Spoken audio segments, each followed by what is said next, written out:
कोई भी व्यक्ति ऐसा नहीं है जो क्रोध करने के बाद खुश हो कि आज मैंने बहुत क्रोध किया किसी पर, या फिर उस पर कोई क्रोधित हुआ हो और वो खुश हो। आपने देखा है ऐसा कहीं? क्योंकि क्रोध एक ऐसा भाव है जो बहुत ही ज़्यादा नकारात्मक ऊर्जा लेता है, नेगेटिव एनर्जी।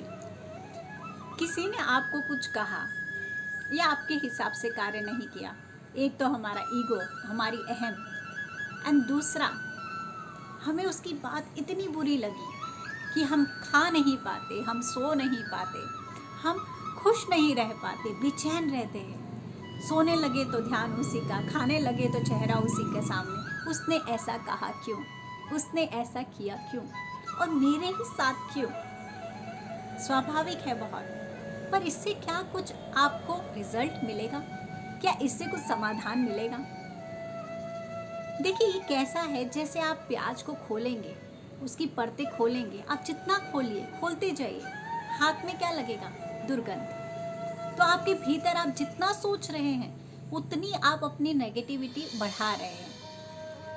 वो जो आपके अंदर भीतर दबा है वो और ज़्यादा फैल रहा है, आप उस दुर्गंध को और फैला रहे हैं। और सोच सोच कर जो उसने आपकी तरफ दिया नेगेटिव ऊर्जा, आप उसी ऊर्जा को उसकी तरफ फेंक रहे हैं। तो इट्स लाइक अ रोटेशन।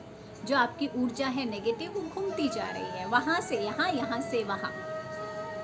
और एक बात मैंने पढ़ी थी बचपन में कि बहुत देर तक सुलगते रहने से अच्छा है कि आप क्षण भर के लिए जल जाएं। मतलब आप अंदर बहुत कुछ भरे बैठे हैं। इससे तो जब उसने कोई बात आपको कही, आपको अच्छी नहीं लगी, आप वहीं पर उसको रोक दीजिए, वहीं उस बात को प्यार से, समझदारी से ख़त्म कर दीजिए।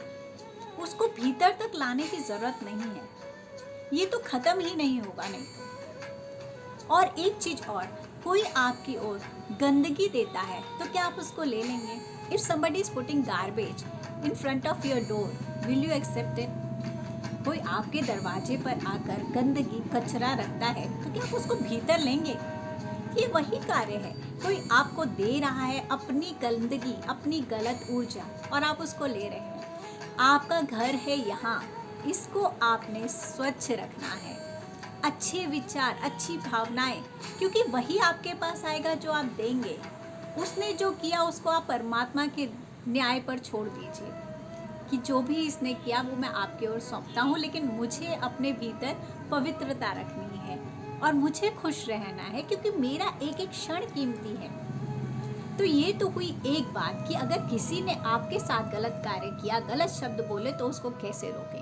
अब एक चीज़ और है कि आपको किसी पर बहुत गुस्सा आया, बिल्कुल पसंद नहीं आई किसी की बात, उसका कोई कार्य, उसने मेरी एक्सपेक्टेशंस के हिसाब से क्यों नहीं कहा, वैसा क्यों नहीं किया। ज़रूरी तो नहीं है कि सारी दुनिया आपके हिसाब से चले। तो क्या करना चाहिए? सबसे पहली बात, परिस्थिति को, इंसानों को, व्यक्ति को वो जैसे हैं वैसे आप एक्सेप्ट कीजिए, स्वीकार करना शुरू कीजिए। देखिए, अपने आप परिस्थितियाँ बदलेंगी जब आप समझने लगेंगे, लेकिन जहाँ आप बदलाव लाने की कोशिश करेंगे वो भी दूसरों में संभव नहीं है। देखिए, आप सारी दुनिया को नहीं बदल सकते, बदलाव करना है तो यहाँ से शुरू कीजिए। और आपका जीवन कीमती है, एक एक क्षण कीमती है, उसमें खुश रहने के लिए आपको अपने साथ कुछ बदलाव तो करने पड़ेंगे। सबसे पहले एक चीज़ सोचिए कि मैं शुभ को ही अपने भीतर धारण करूँगा। अच्छे विचार, अच्छा चिंतन, अच्छा मनन, अच्छा पठन। आज इतने सीरियल्स आते हैं, इतना कुछ अवेलेबल है आपके देखने के लिए, पढ़ने के लिए, पर अगर आप नेगेटिव देखेंगे तो सोचेंगे भी वही और करेंगे भी वही। और उसकी जगह अगर आप अच्छा पढ़ते हैं, अच्छा देखते हैं, तो वो आपके व्यवहार में आएगा, और जैसा आपके व्यवहार में आएगा वैसा ही आपके जीवन में आएगा। तो चुनाव आपको करना है। मैं हमेशा एक बात कहती हूँ कि चॉइस इज़ योर्स। निर्णय आपको लेना है, क्योंकि जीवन आपका है। परिस्थितियाँ तो ऐसी पैदा होंगी कि आपको गिराने के लिए, खींचने के लिए प्रयास किया जाएगा, और जहाँ आप 4 दिन शांति से रहेंगे, हर किसी को उत्सुकता होगी कि इसको हुआ क्या है, ये ऐसा तो नहीं था। तो आप एक ऐसा माहौल बनाइए कि जहाँ पर चारों ओर पवित्रता हो, सुकून हो, शांति हो, आनंद हो।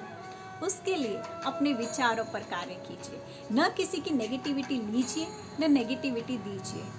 अपने ऑरा को, अपने आभा मंडल को आप स्ट्रांग बनाइए। इतने कमज़ोर मत बनिए कि किसी ने आके जरा सी तीली लगाई और विस्फोट हो गया, आप जल गए। जरा सा किसी ने छेड़ दिया कि एकदम से एक विस्फोट हो गया। आपको पता है उससे आपके स्वास्थ्य पर, आपकी शांति पर और आपके ब्लड प्रेशर पर कितना फ़र्क पड़ता है।